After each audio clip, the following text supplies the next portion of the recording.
Standard Charger engines are the 225 cubic inch 6 and the 318 cubic inch V8.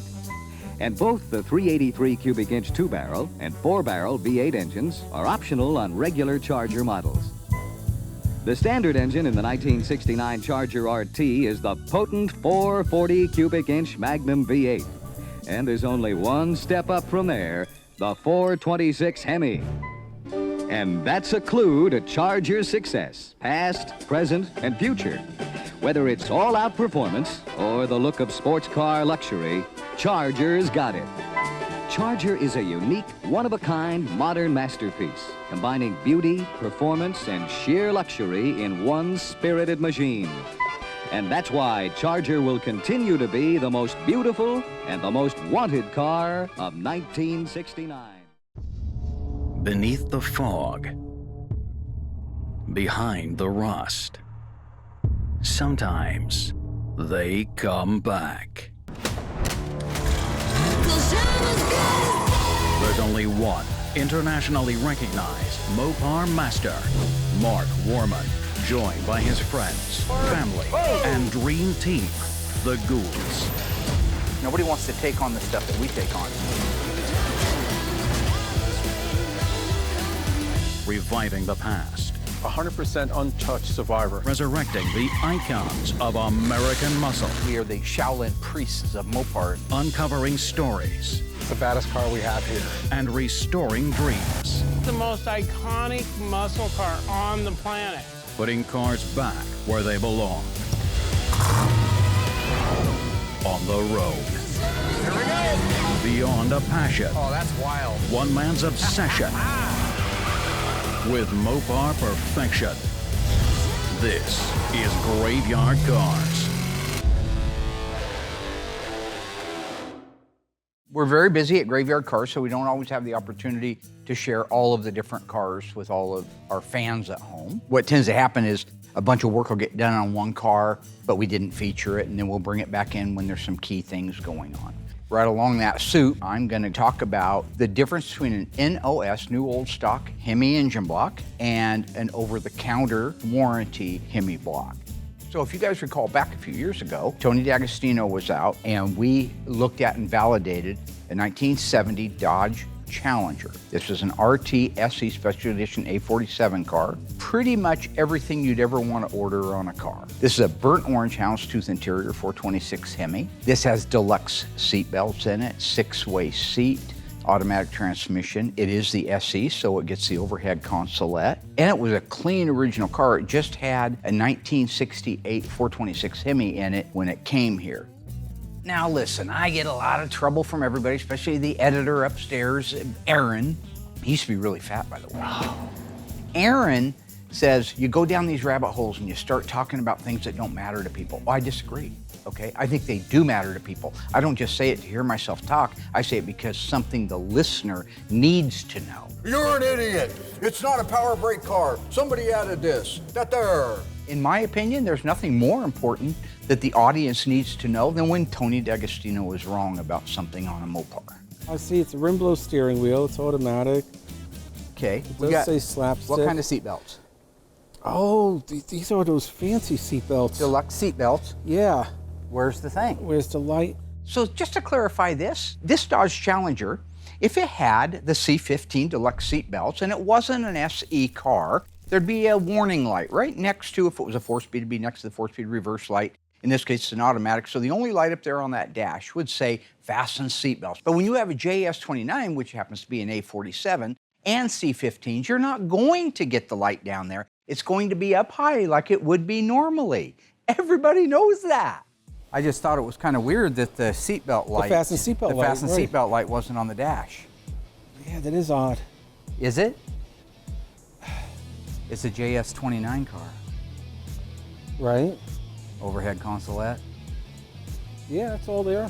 Headliner folding down. Overhead consolette with 3 warning lights. Oh, that's got the seat. Yeah! You got it, yeah. Score one for the ice tray, the ice pick, the ice man, Yeah. ice cube, shaved ice, snow cone. Okay, folks, look, I realize that I'm the online editor. I'm supposed to be that sort of last guard against you having to endure this kind of stuff from Mark. but he is the boss. And frankly, you don't know what I have to deal with on the other side of things behind the scenes. So just to give you a little taste of that, he walks into my office this morning with a list of ice puns that he wanted me to run by the network sensors to make sure that they would not get bleeped. Ice-a-roni, the San Francisco treat. Roll the ice. ICUP.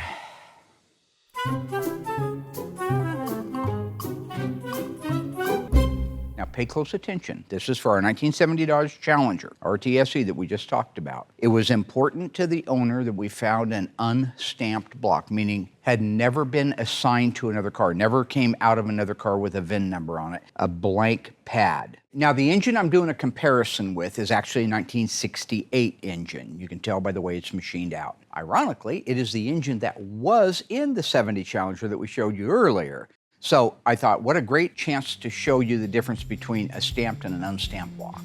All right, so what we have here is an NOS, new old stock, 426 Hemi engine block with a perfect casting date to go into a 1970 model car, which is the most desirable of all of the Mopar muscle cars. I want to talk about the numbers that get stamped into an engine if it were a real warranty engine, or if it was an engine out of another car, or in this particular case, the true gold standard, if you will, of an engine to go into a car missing its original motor. The neatest thing about this engine, because it's never been tanked before, are the numbers on the block.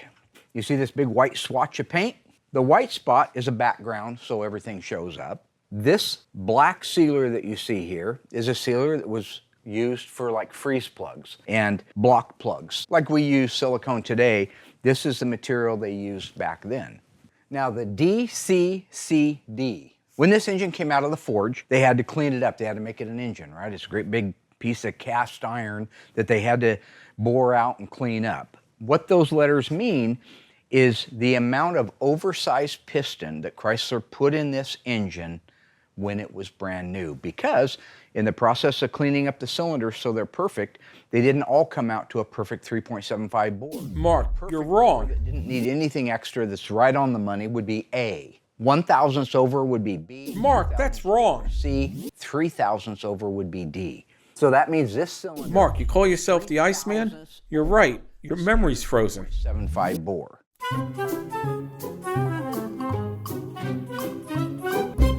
Let's freeze for a second, folks. I made a mistake, okay? I got the ABCD wrong, I got the bore size wrong. I made a mistake. Philly steak, D'Agostino doesn't have to point it out to me. I don't point out his mistakes, okay? I don't like cheese I didn't steaks. pay much attention in math class. I got all the fractions wrong. But because I have Jupiter from the Hills Have Eyes here that taught math, I decided I'll be a big enough man to ask for help. According to Chrysler, standard bore is represented by an A. It's 4.24975. I dig it. When it says B, they're saying that the bore is now a 4.25025. I would say 0.005. This is actually a 2,000th.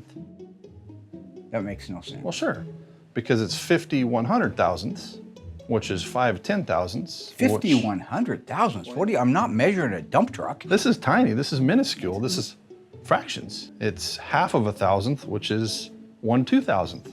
And what's this one then, Einstein? This is 1/2000th. This would be another one. What's 1/2000th? That makes no sense. Okay. 1, 2, 3, that's 4 2,000ths, or 1/500th of an inch. What grade? Is this post-college? Is this, what grade would a person possibly learn this in? 2nd grade. Is that a faucet, Mark? There's a symbol for you. So now we'll talk about what makes this such a desirable engine and how you can tell that it is an NOS block and why it would be perfect to go into a high-dollar restoration on a 70 E or B model 426 Hemi car. So here on the top pad of the engine, you see there is no lettering at all. There is a C that represents something. The T and the W mean it was water tested. The block was water tested. But there are things on an engine, like there's a diamond that tells you the lifter bores are over, or there is a Maltese cross that tells you the crankshaft is over or under. But right now you'll see there's no lettering on the top of that block. See how there is no vehicle identification number, and if you look very, very carefully, you can see all the original character marks of the 10-inch mill that made this finished off area. Very, very valuable. Somebody might say this is a warranty block, which is a desirable thing on its own, and you can look up why.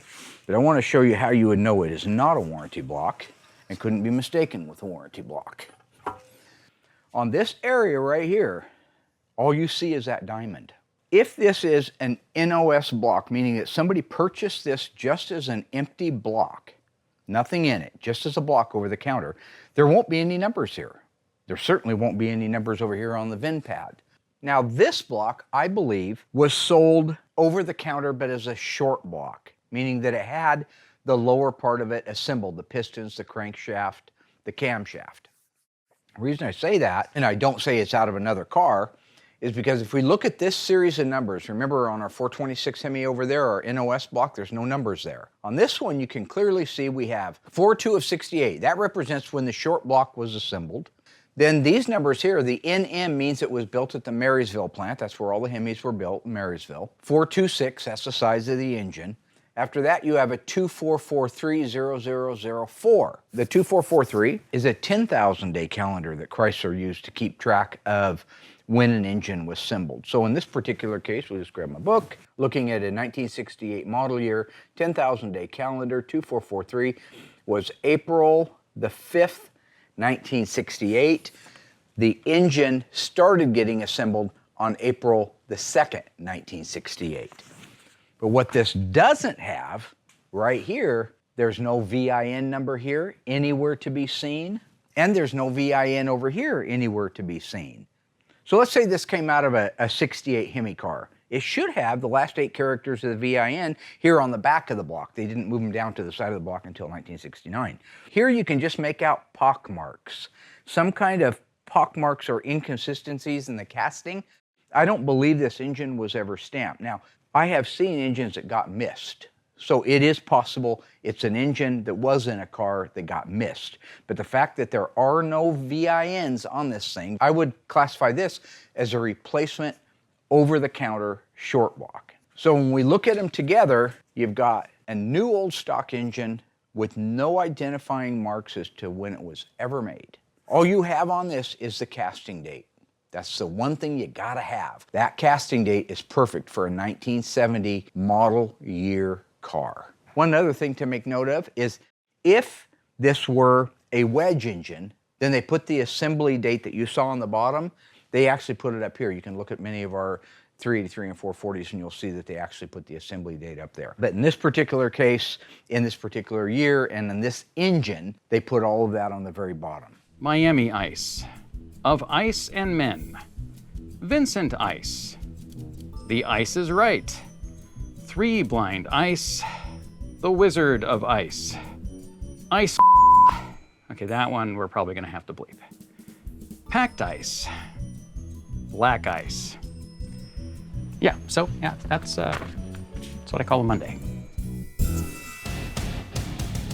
Coming up, Mark shows off a 1969 Hemi Charger and reveals what makes this car truly rare.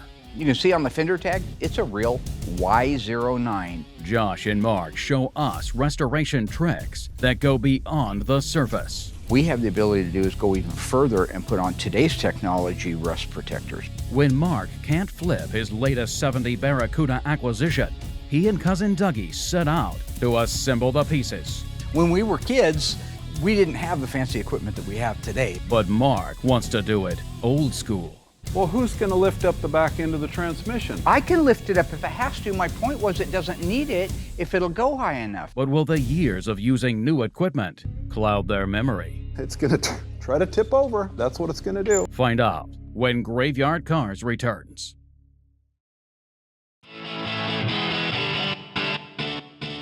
All right, so today I'm getting ready to install our front floor pan on our 69 Charger.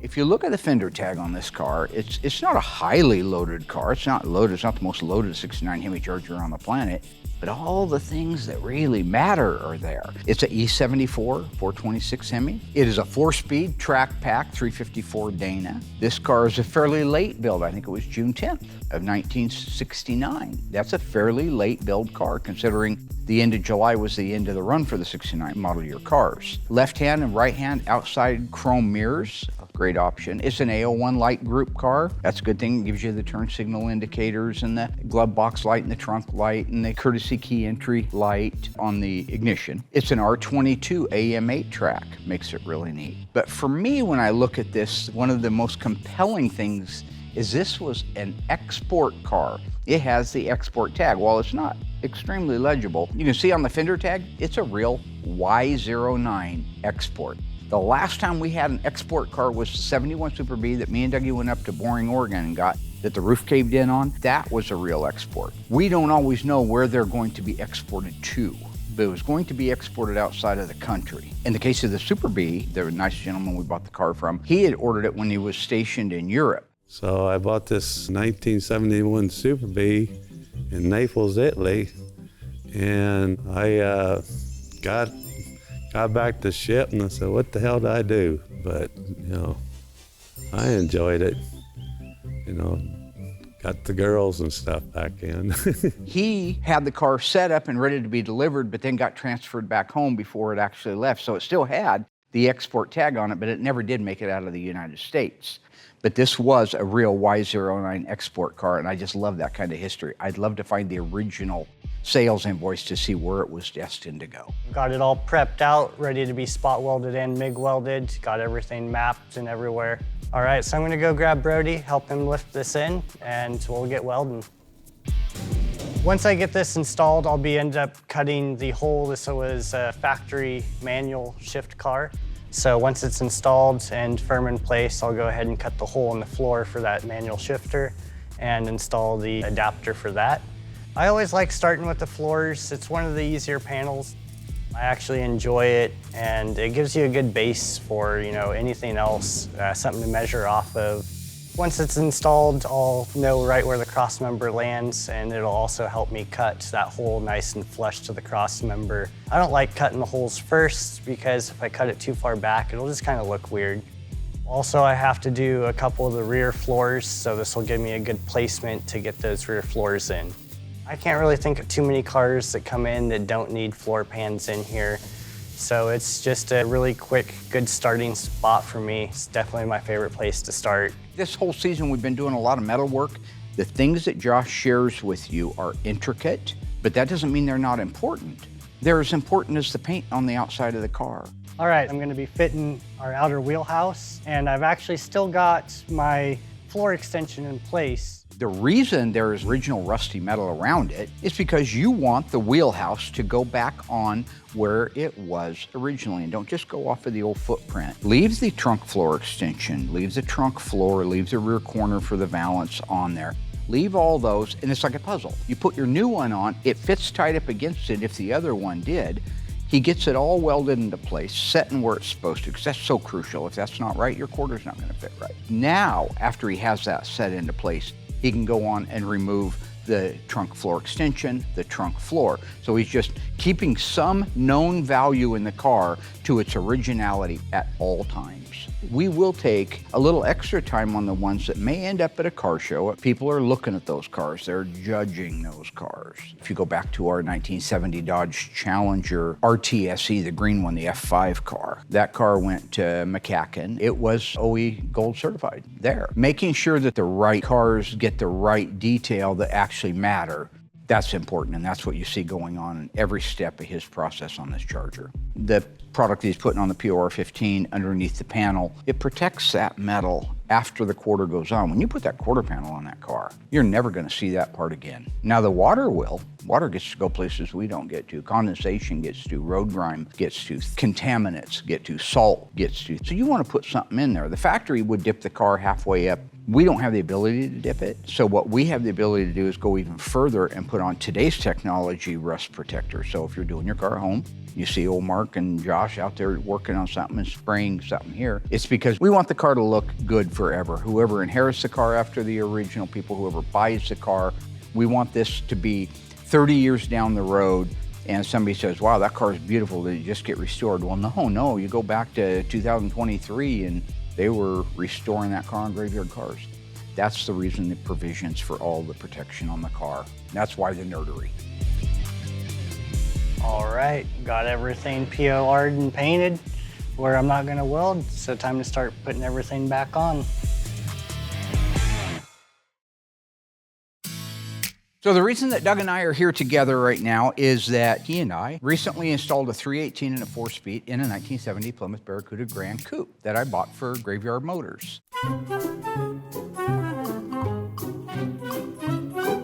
So let's see, it was somewhere around 79, I think, that my cousin Dougie Oldham bought a 1970 Plymouth Barracuda Grand Coupe, 318, 4-speed.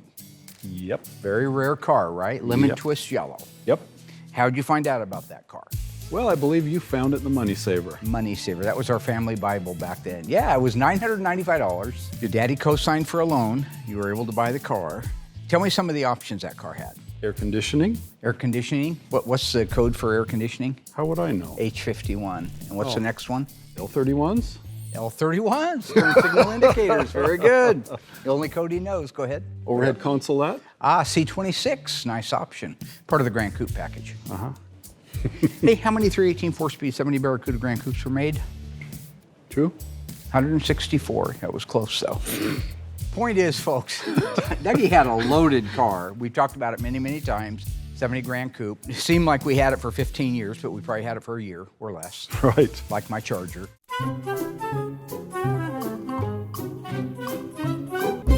I actually tried to sell this car and had no luck selling it 3 times in a row.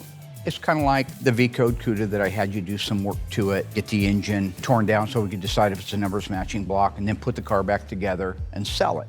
It sold the very first week because it was together in a complete car. This car, after 3 times of not getting it sold, I decided that we would put it together just so it looks like a car, just so it rolls, just so it looks more appealing than a box of bolts. So what's really fun about this is when we were kids, we didn't have the fancy equipment that we have today. If you wanted to hang an engine in a car on your Barracuda case, we used an old oak tree. It was hard to do because you didn't have any equipment. You'd have to jack a car 14 feet in the air, it seemed like, balance it on wheels, tires, pool balls, whatever it was set on, lower it down so you had enough rate. Well, anyway, because we did all those things and because this car is very much like his car was, I thought we would do it old school. Okay, so just remember that we have to keep the car on the ground till the back of the tail shaft of the transmission will clear this. It's around 3 or 3.5 feet, right? Okay. Then we move it in, get it over the yoke in a little bit. Then we raise the car up as this thing descends down into the hole. Because this is what we did as kids. And we usually had to do it by ourselves in a carport with a busted up concrete floor or in a gravel driveway. There you go. So you guys will notice the rake that this thing has to go in at. This thing is at a pretty damn good angle. And that's the angle it has to go in. So what had happened is if you didn't have that car jacked way up in the air, this is going to hit the floor before it goes in. That's what would happen in my carport. That tail shaft has to go between this firewall and that drag link. It goes right down through there. And then as we start letting it down, we raise up the back of the transmission with a jack and everything goes into place. That's the theory. Isn't that the theory? That's the theory. The basic principle behind the way we're doing it is the same as we did when we were 16 years old. Yes, cherry picker and all. The only difference was when we were 16 years old, we would spend all day putting the engine and transmission in and all night at the mill camp. 2 in the morning. Remind you of the good old days? Yes, sir. Oh, man. Sure does. God, we had to go down to Springfield Rentals and rent one. Uh-huh. Is that where you got yours at? Yes. Hauled it home in the pickup. Set it all yeah, I had up, to carry hooked mine it all up. because I didn't have a pickup. Yeah. Yeah, Harold always had pickups. I had a dead dad and a tumor in my foot, so I had to go down there, get the cherry picker. I think they put it all together and left the wheels on it, and we just drug it home by hand, me and Royal. You look back at things a lot more fondly than when you were in them. Oh, remember that time you split your head open in the middle of the field and you had a seizure and they took you to the hospital? Oh, that was great, man. Yeah, that was the best. I ain't never gonna die. Well, no, it wasn't so fun then, but it's funny now. And that's what this is all about, going back to the past and reliving some of the best times of our lives that we were too stupid to know they were the best times of our life, right? That's right. That's right. Dougie really did split his head wide open on a RM 370 out in the middle of the field, remember that? No, I did. Where's the crack? I rest my case. All right, so we have this thing at a pretty good rake. Now we just gotta get it maxed out. Sometimes you have to lift up the back of it like this to go over the yoke, which is fine, we can do that. Who? The people that are putting it in, which is you and I. Well, who's going to lift up the back end of the transmission? I can lift it up if it has to. My point was it doesn't need it if it'll go high enough. Isn't that what I said? Yeah, you said Okay. you could lift it up. We could lift it up. You can be so specific. Everything has to be just worded just right for you when something in your brain tells you. But other times, it's a shotgun blast. You'll walk in here, hey, Mark, where's that CUDA? I don't know, there's 50 of them. Which one are you talking about? The red one. There's 8 of those. But when you want to be, you're as specific as they come. Well, yeah, when I want my answers, I want my answers. How we looking there, buddy? Pretty good, Mark, pretty good. Let's try to go in a little bit. Okay. Now it's gonna want to do a reverse wheelie. It's gonna try to tip over. That's what it's gonna do. Now I'm lifting up a little bit here, so hang on. Keep going. Keep going, watch your ankle. All right, we're over the yoke. So folks, if we kept coming in with this tail shaft, it's gonna hit the firewall. Boom, boom. So now we start coming down with it, but as we come down with the whole setup, we have to start shuffling it that way, back underneath the car. So, Douglas, make sure it doesn't wheelie on us. Okay. And you can go ahead and start coming down with the machine. Okay, looking good, looking good. And stop there. Well, how are we looking? Well, other than that, shifter good. We may end up having to back it up a little bit. That shifter may not work. It may and it may not. We'll see here. I don't know that it'll go through that opening. I'm thinking it won't. Still to come, Josh reveals more methods of his metal madness. This is the closest way I can actually get that integrity. On this rare export, 1969 Hemi Charger. Meanwhile, Mark and Dougie haven't given up the dream of turning back the clock. Graveyard Motors, man, it's the old school. But can these two old dogs remember their old tricks? Our distributor is about to hit. When Graveyard Carz returns. This 1970 Plymouth Roadrunner is what we call a survivor. It's wearing its original paint. It's got its original vinyl top, original interior, and it still has its numbers matching original drivetrain. The best part is, it's the subject of this week's autopsy report.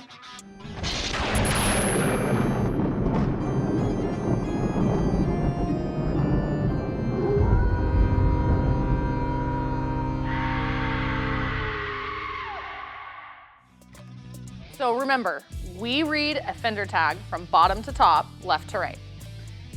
We start this one with E63, 383 Super Commando, D32, 727 torque flight transmission, RM23.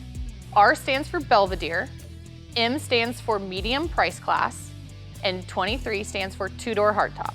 N0E, N represents the 383 high performance engine, 0 represents the model year, so in this case it's 1970, and E represents the assembly plant, which is Los Angeles, California. 125327, that is the unique serial number for this car. We're jumping up to the next line, EB5. E means the color was first introduced in 1969. B5 means blue fire metallic. P6BW. Now remember folks, this is in regards to the interior trim. P stands for premium price class, 6 stands for vinyl bucket seats, and BW stands for blue and white.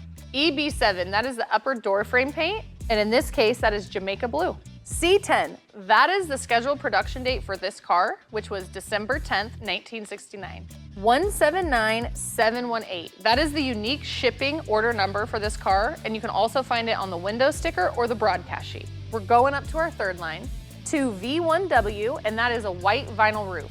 A01 light group. B51 power brakes. C16 center console. C55 bucket seats. G33 left-hand outside remote mirror. Okay, we go up to the next line. H51 air conditioning. Now that's a really neat option on any car, but especially a Roadrunner. J25 3-speed wipers.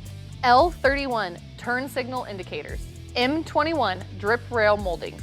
N41 dual exhaust. N95 evaporative emissions. Okay, we move up to the next row and we have N97 noise reduction package. P31, now here's a good one, you guys. power windows, R11 AM Music Master radio, V1W. Now, I don't know why the LA Carz call it out twice, but they do, and it stands for white vinyl top. V88, now that is stripe delete, and that's a shame because I love the dust trail stripe. We're moving up here to our last row, and 26. That stands for 26-inch radiator, which also means max cooling. END, that's the end of the sales code and the end of this week's autopsy report. Thanks for watching.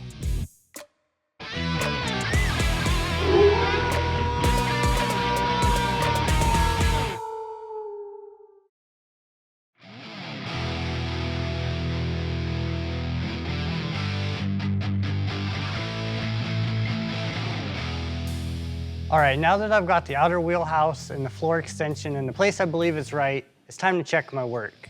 So we're gonna go ahead and do a rough fit of the quarter panel and see where it puts my gaps and how everything fits. As long as that's in the right place and I got everything right, we're gonna go straight to welding.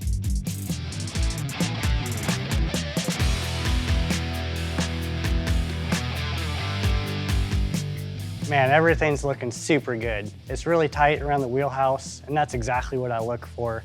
Also, my gap is exactly where I was hoping it would be. I put it a little bit on the big side because by the time you get a little bit of primer on there and a couple layers of paint and everything else, it closes it up. So having it just slightly big will make it that absolute perfect gap by the time we're all done with it. Also, you guys may have noticed that this is a 68 quarter panel that I'm putting on this thing. I'm not doing that by accident. We are on national back order for 69 quarter panels for right now. So this is my only option. Later down the road, I'm gonna go ahead and weld that up and install a 69 side marker. So that's gonna be really interesting. But for now, I'm really happy with the fitment. So we're gonna go ahead, take it off, weld that outer wheelhouse in place, weld that floor extension in place, do a couple minor tweaks to this, do a final fitment of the quarter panel, and then we're on a roll.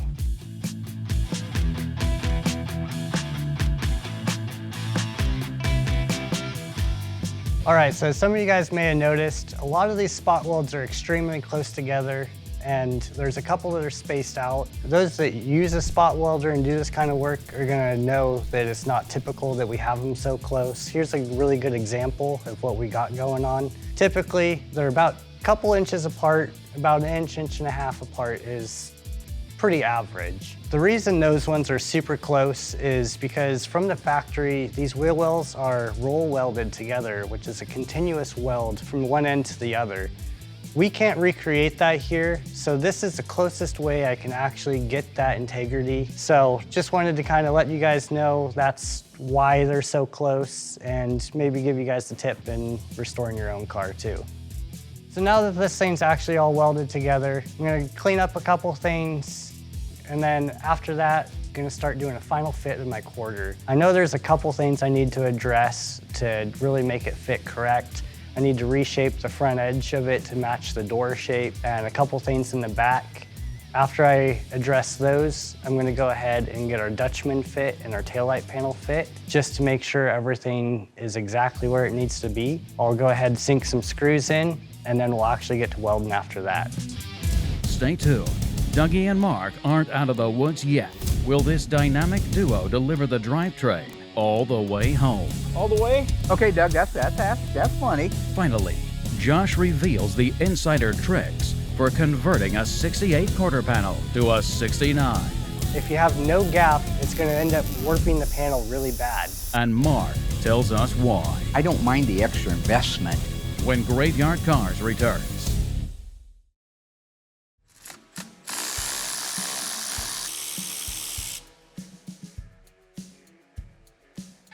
So we're gonna come down some more with this as we begin to go into the car. At a certain point, we have to raise the car up in the air because the tail shaft's gonna hit the ground.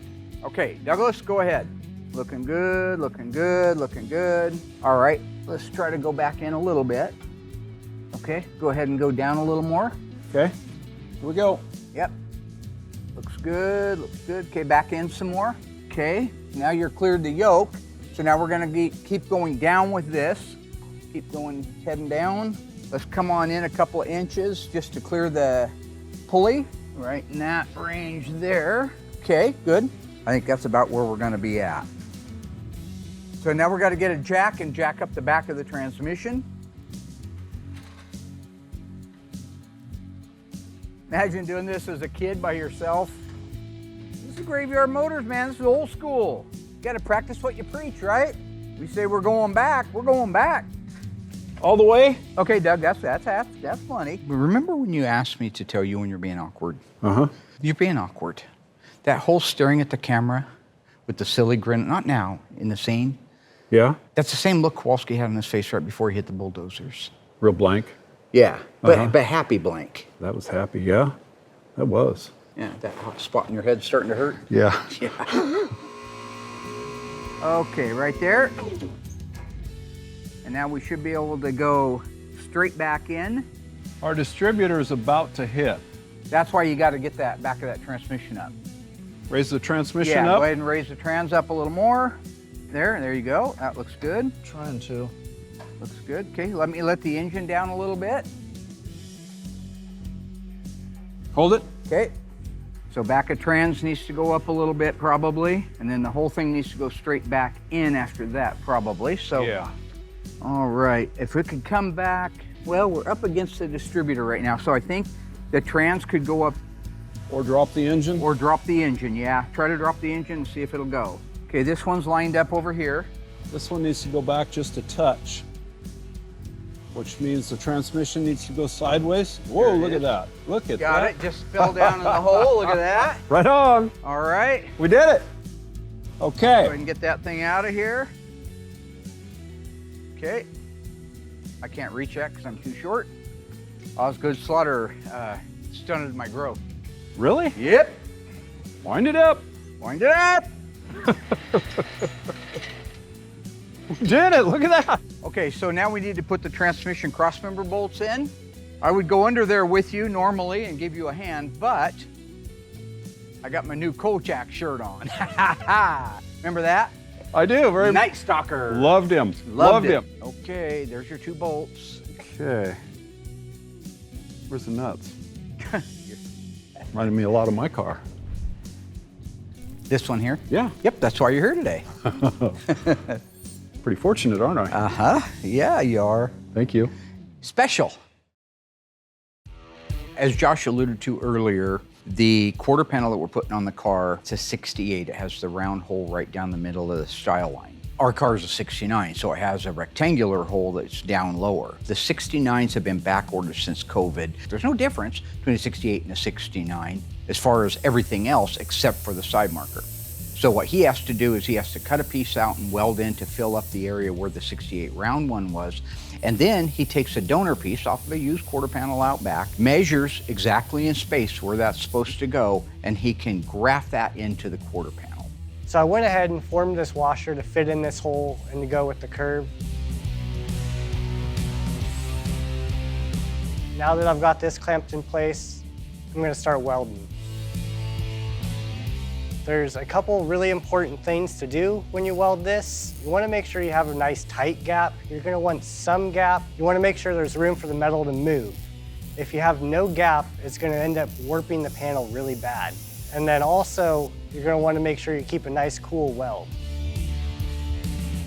I'm going to do my absolute best not to warp anything.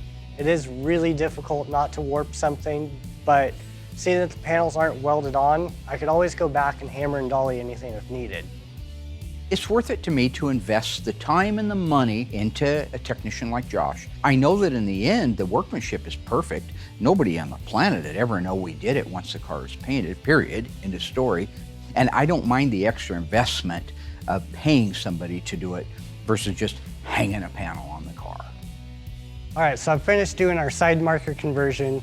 It turned out absolutely amazing, went exactly to plan with extremely minimal warpage. I am real happy with how it turned out. So I've got everything fit how it needs to. So I'm gonna take everything off and start getting everything ready for paint for Will.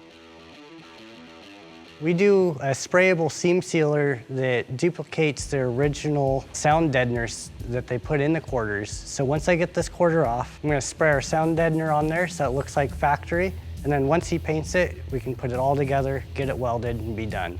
We have figured out a way to duplicate very closely the original pattern of the factory sound deadener. That factory sound deadener probably had all kinds of carcinogens in it. Who knows, they don't make it anymore. But the way it was done is you had a brand new panel sitting on the shelf, come down, and somebody was in charge of rolling out that sound deadener. And that's why it looked so clean lined.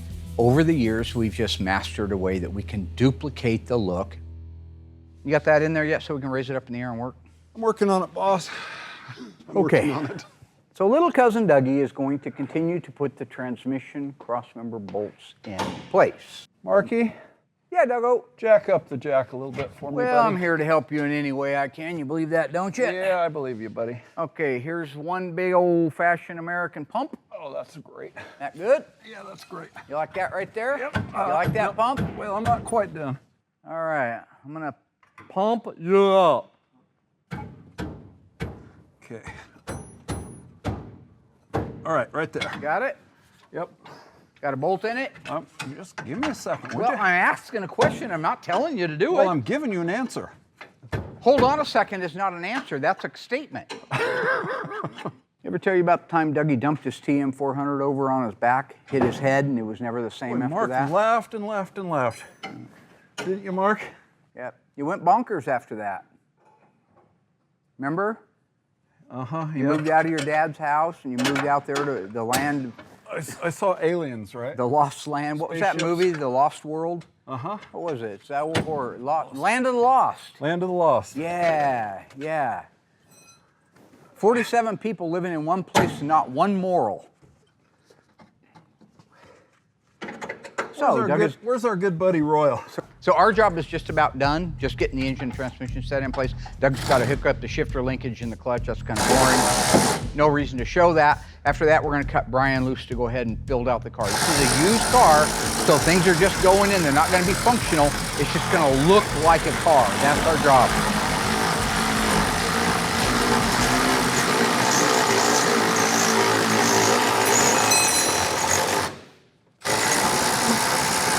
A long bolt.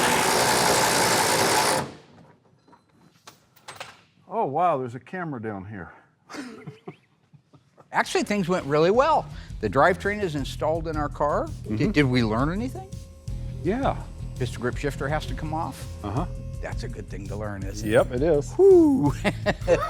Somebody should have had that idea ahead of time. Brian can now start putting that car together so we can get it online and listed for sale, and I will be able to prove my point very soon, which is important, very soon. Mm-hmm. You can't sit on cars. Cars are real estate. You sit on those things, you lose money every day. It's like these cars sitting in here. That stall's worth money. That stall's worth money. That car's worth money. So we'll move fast on getting that put together and online. Josh is doing great on our 1969 Hemi Charger. Yep. 4-speed car, beautiful. What color was that car from the factory? F8, that's right. You know the answer, you throw it right out there. That's a real Hemi car, which is good. And what was really cool about that car? What was the neatest part besides being a Hemi and a 4-speed? You lost me. That's right. It was a export car. Really? Yeah. From where? Well, it's from the United States. Oh, still? Raise the curtain. Raise the curtain. Dim the lights. This is it. We'll hit new heights. And oh, what heights we'll hit. Are we done? On with the show. This is it.